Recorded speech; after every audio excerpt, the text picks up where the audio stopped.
Okay, it's Monday, October 6th, 2025, and we're going to jump straight into the tropics. We've got a lot to talk about down here, and then we've also got a lot to talk about here in the mainland U.S., so let's get going. We've got another tropical system to watch right now with a 70% chance of forming into our next hurricane or tropical storm. It's likely going to be named Jerry, I think, as it goes up towards the Lesser Antilles. Again, this is deja vu. How many of these have we seen this year? This is the system right here. And at some point over the next 7 days, it is going to start looking more like a traditional tropical system. You can already see a little bit of a spin here, but it's just a blob. It's just a blob right now, and it's going to turn into another strong storm as it heads towards the Leeward Islands and stuff like that. Now, current guidance is pulling another Aaron, another Umberto. It's going to be another fish storm is what it looks like. Outside of some potential impacts down there in the Leeward Islands and also Bermuda, the vast majority of guidance right now is showing this thing recurving and missing the mainland United States and most of the Bahamas and the Caribbean and stuff like that. So that's good news. Now, it's important to remember that this is early and that could change. That just because this is what it's showing and just because, every other storm this year has done this doesn't mean that we can expect that exact same thing from Jerry, but it is going to be a significant storm that we have to watch here. As of right now, though, there's nothing to worry about. Let's take a look at the progression on the GFS. It's going to resemble one of those more traditional tropical storm looking things on satellite and radar as we approach Wednesday, October 8th. This is when it's going to get really close to Bridgetown and the Lesser Antilles here. GFS shows it missing to the north and recurving there by Saturday, October 11th. It's going pretty much due north. Potentially a strong storm, though. It wouldn't be surprising if we got another major hurricane out of this, category 3 or higher. This one goes even east of Bermuda, so all of our other fish storms have at least went to the west or right over Bermuda. This one stays east and goes really out into the middle of nowhere here and doesn't impact anyone. This is the definition of a fish storm according to the GFS. Now, we've got forever to talk about that storm. We'll have updates on it as new information comes in, but let's talk about some more near-term stuff over here on land. This is our Weather Prediction Center Day 1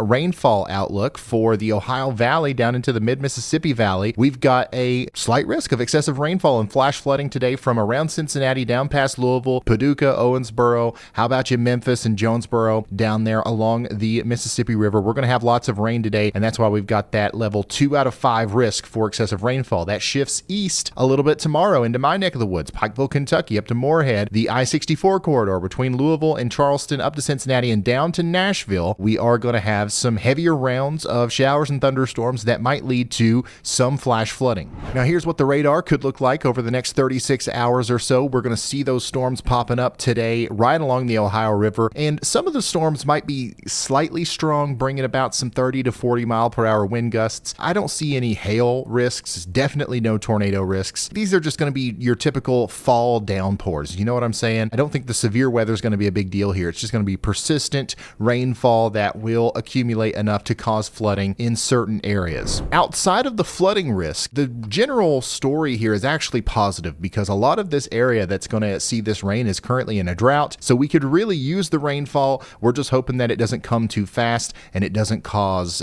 some significant flash flooding, right? And the best opportunity for that to happen is going to be in central Kentucky from about Maysville down past Lexington, and then there is a specific hotspot north of Bowling Green here on the latest QPF model from the Weather Prediction Center. So we're watching everywhere from Memphis up to Cincinnati. If you live anywhere highlighted in purple or red or orange here, make sure you are paying attention to those creeks and streams over the next couple of days. And we're about to dive so much deeper into that, but first, let's shout out today's awesome sponsor. Smalls voted #1 healthiest cat food. My wife and I had a cat named Jonesy for years, and he was really a part of the family. These days, we don't have a cat at home, but thanks to y'all who join our 12-hour-long live streams, I usually get to see plenty of them. You guys are always sending in pictures of your cats, and I've always said that if we counted cats and dogs that were watching, we would break a million records as far as viewership goes. So I feel like I ought to watch out for our furry friends in the same way that I watch out for y'all. That's why I'm excited to tell you about Smalls. Smalls makes protein-packed cat food with fresh, preservative-free ingredients you'd actually recognize from your own fridge. That's why Cats.com named Smalls their best overall cat food. It shows up right to your door. Not to mention, starting with Smalls is easy. Just share some info about your cat's current diet, and then Smalls is going to put together a personalized sampler for your cat. No more more picking between random brands at the store. What are you waiting for? Give your cat the food it deserves. Come on now. For a limited time, because you are a Ryan Hull Y'all viewer and fan and subscriber, you're going to get 60% off your first order, plus free shipping when you head on over to smalls.com/y'all. There's a link at the top of the description. That's smalls.com/y'all. Click that link and you're going to get 60% off. That's actually a really good deal. Plus, you get the free shipping on top of that over on smalls.com/y'all. Thanks to Smalls for sponsoring this video. Now, let's get back into the forecast. Now, let's look even farther into the future on the GFS model. You can see all of this rain is also going to hit the northeast as we go into Wednesday or so. It just doesn't look like it's going to stick around as long, so we're not going to have as much of a flooding problem, but things are going to calm down across the entire nation as we go into Thursday. It's going to be one of the quieter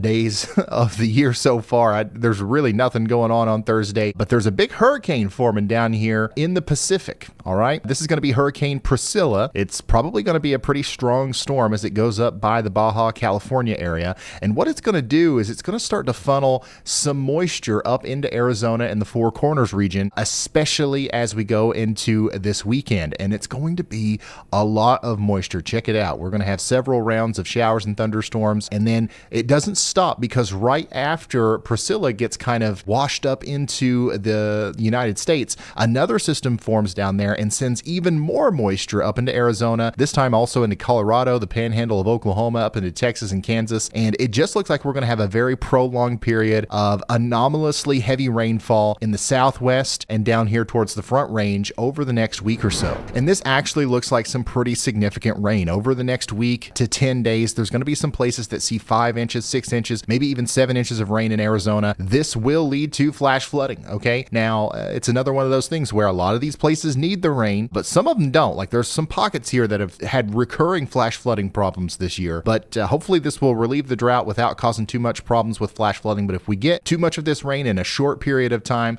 it is going to cause problems. So make sure you're paying attention to the rainfall forecast out there in Arizona, Colorado, New Mexico, especially over here into the panhandles of Texas, Oklahoma, and then southwestern Kansas. Now, there's another cool thing happening here. While Priscilla does her thing out there in the Pacific, there's actually a storm system that's going to form off of the coast of the Carolinas. We're really going to start to see this and feel this around Saturday this weekend. It could cause some problems in the Outer Banks region with some big time thunderstorms, some heavy rain, some coastal flooding. But what's going to happen here is a Miller type A nor'easter is going to form. An actual nor'easter is going to hit the northeast. At least that's what it's looking like right now. This is still, 150 hours out, so things could change.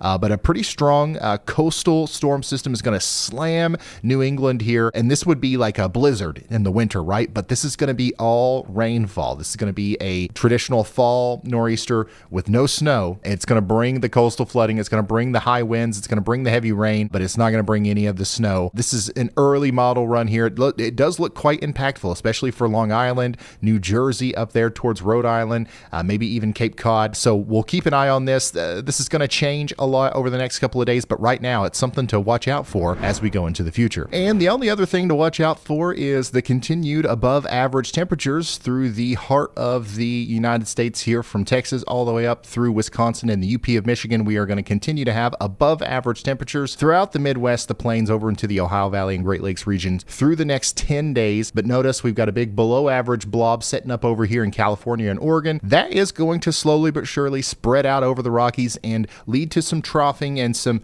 more storm systems in the central U.S. So this is kind of like the locked and loaded situation where our pattern shift is going to really happen over the next 2 weeks. But right now we're locked into this, and enjoy it while it lasts. And that's all the weather talk I have for you today. Thank you so much for watching. Make sure you slap that like button, subscribe if you haven't already, and I will see you in the next one. Goodbye. Ooh.